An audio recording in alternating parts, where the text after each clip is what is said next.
गुनाहों का देवता धर्मवीर भारती। इलाहाबाद शहर, जहां गंगा, यमुना और सरस्वती का संगम है, वहीं बसती है एक ऐसी प्रेम कहानी जो अधूरी होकर भी अमर हो गई। यह कहानी है चंदर और सुधा की।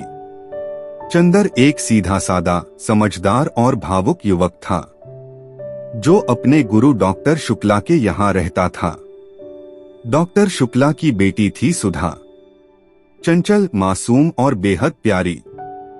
दोनों के बीच रिश्ता दोस्ती का था, लेकिन उस दोस्ती में एक अनकहा प्रेम भी छिपा हुआ था, जिसे दोनों ही समझते थे पर कभी कह नहीं पाए।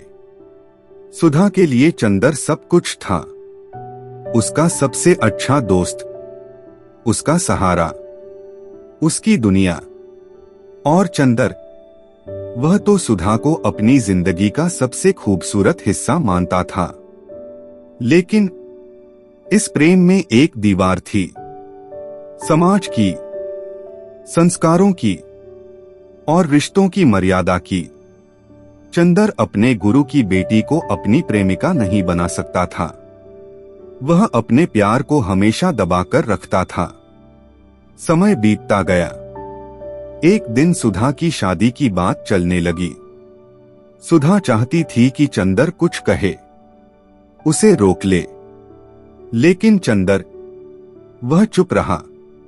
उसने अपने प्यार को त्याग दिया, सिर्फ इसलिए कि वह अपने गुरु के विश्वास को नहीं तोड़ना चाहता था। सुधा की शादी तय हो गई और उस दिन दोनों के दिल टूट गए। शादी के दिन सुधा की आंखों में आंसू थे और चंदर के दिल में तूफान, लेकिन दोनों ने कुछ नहीं कहा, बस अपने अपने दर्द को छुपाकर मुस्कुरा दिए।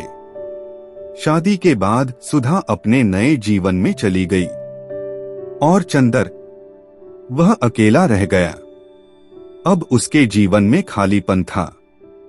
वह खुद को खोने लगा। धीरे धीरे वह गलत रास्तों की ओर बढ़ने लगा। उसके जीवन में कई और लड़कियां आईं, लेकिन उसे कहीं भी सच्चा प्रेम नहीं मिला, क्योंकि उसका दिल तो पहले ही सुधा के नाम हो चुका था। उधर सुधा भी अपने वैवाहिक जीवन में खुश नहीं थी। वह अपने कर्तव्यों को निभा रही थी, लेकिन उसके दिल में हमेशा चंदर ही बसा रहा। समय के साथ दोनों की जिंदगी बदलती गई। एक दिन सुधा बहुत बीमार हो गई। चंदर को जब यह खबर मिली तो वह खुद को रोक नहीं पाया। वह सुधा से मिलने गया। सालों बाद दोनों आमने सामने थे। सुधा कमजोर हो चुकी थी, लेकिन उसकी आंखों में वही प्यार था। उसने चंदर से कहा, तुमने मुझे क्यों नहीं रोका? चंदर के पास कोई जवाब नहीं था। वह सिर्फ रो सकता था अपने उस फैसले पर जिसने उसकी पूरी जिंदगी बदल दी। सुधा ने धीरे से कहा, तुम मेरे भगवान थे, लेकिन तुमने मुझे अकेला छोड़ दिया। यह सुनकर चंदर का दिल टूट गया।